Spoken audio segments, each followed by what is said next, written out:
Hi everyone, and welcome back to episode 6. In this episode we are talking about the board exam really quickly and also talking about just getting into nursing, what you can expect as far as hoops to jump through, registrations, and fees. So the first thing I'll say is to start studying for the board exam when you're doing your consolidation. So I started studying for the board exam at the beginning of my consolidation. So that meant doing 20 questions a day.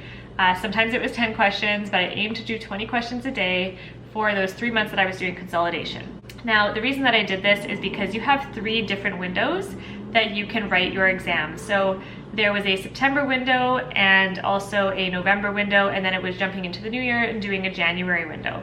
So I wanted to be prepared to do the September window when my consolidation ended, just in case I could actually get into that window. Now, I eventually did not get into that window because my consolidation ended later. However, I was then well prepared to write my exam in November.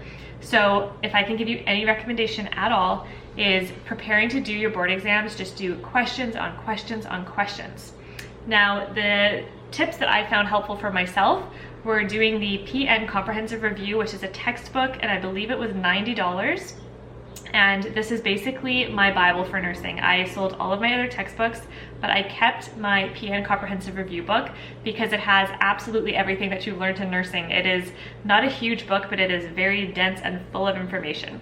So I used this book and all of the questions at the end of the chapters to study and prepare and get used to how they ask questions. Now, the reason I did all of these questions is because you need to get used to how they're asking questions. I noticed a lot of the time that even though I had the knowledge, I wasn't reading the question right when I first got into doing these questions, because they would be looking for, what is the top priority here, or what would the patient's priority be? And a lot of the times we're thinking, this is the cause and this is the cure. And we're not really looking at the wording in the question. So doing all of these questions back to back to back really helped me get familiar with how they were asking them and what they really wanted to hear. Another thing I found helpful was something called Course Hero Prep, and this was essentially an exam bank with 5 different exams, and they all contained 175 questions. That was really important to me because the board exam itself is about 175 questions and you have 4 hours to do it. So this enabled me to not only go through different exams and get familiar with the questions, but also get used to writing a 4-hour exam, which is a monstrous amount of time to be sitting down writing an exam, and just pacing myself for getting through all of those questions, making sure that I was taking breaks at home and treating it like I was writing the actual exam, knowing that when the exam came, I'd be more prepared on how to manage my time.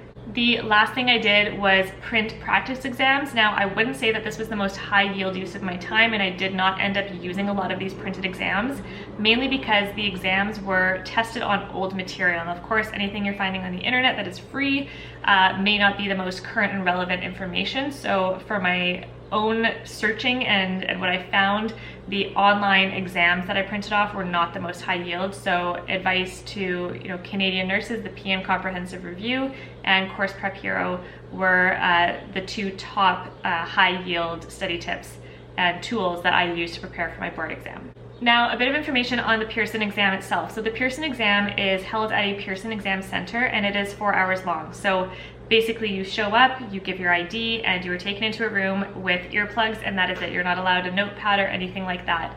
Now, you are allowed to take breaks, and throughout my exam, I believe I took 4 breaks because I was quite pregnant at the time and I needed to take those constant pee breaks. However, I also did take a longer break in the middle to make sure that I was refueling my body and just taking a mental breather.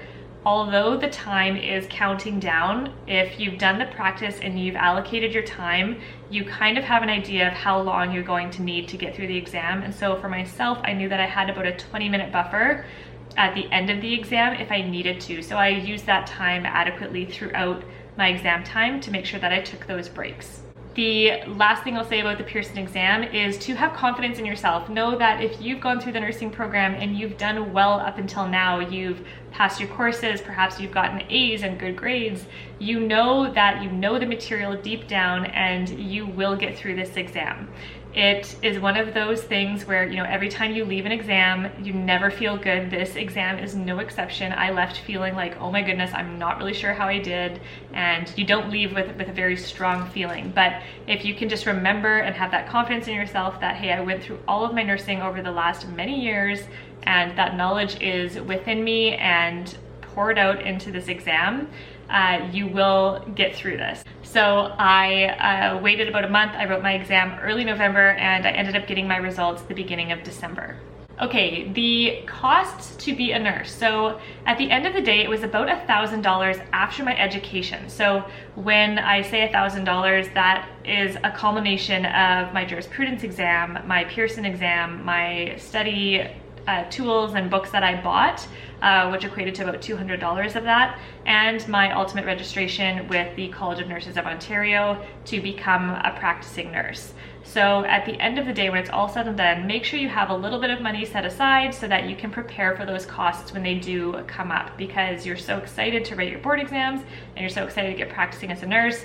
Most of the time you're not really prepared for, oh yeah, there's more massive fees that are coming down the road. So just something to look out for in whichever jurisdiction you're in. Check out what those fees are and make sure that you're allocating that appropriately so that when you do pass that board exam on the first go, you are ready to practice as a nurse. The board exam window for my program was the 4 times in a year, and I had those 3 windows remaining for myself.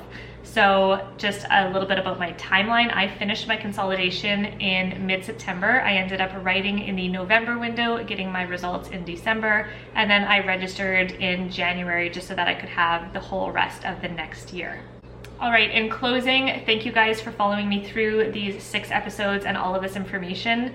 I really hope that these tools are valuable to you and some of this experience maybe sheds light on what you can expect going into a nursing program.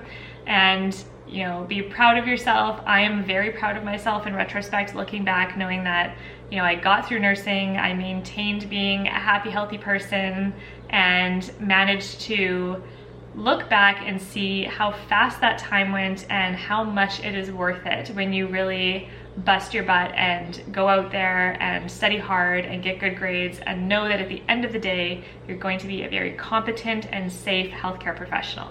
So if you guys find that I've missed anything in this series or you want a little bit more information, please pop in the comments below and I will put together a Q&A video of all of the tidbits that I missed. I'm sure there are things, even though I wrote it all down, I'm even thinking of little things now that I have perhaps forgotten to say. So if you have any questions, pop in the comments below, and please remember that if I could do this with a full-time job, you can definitely do this.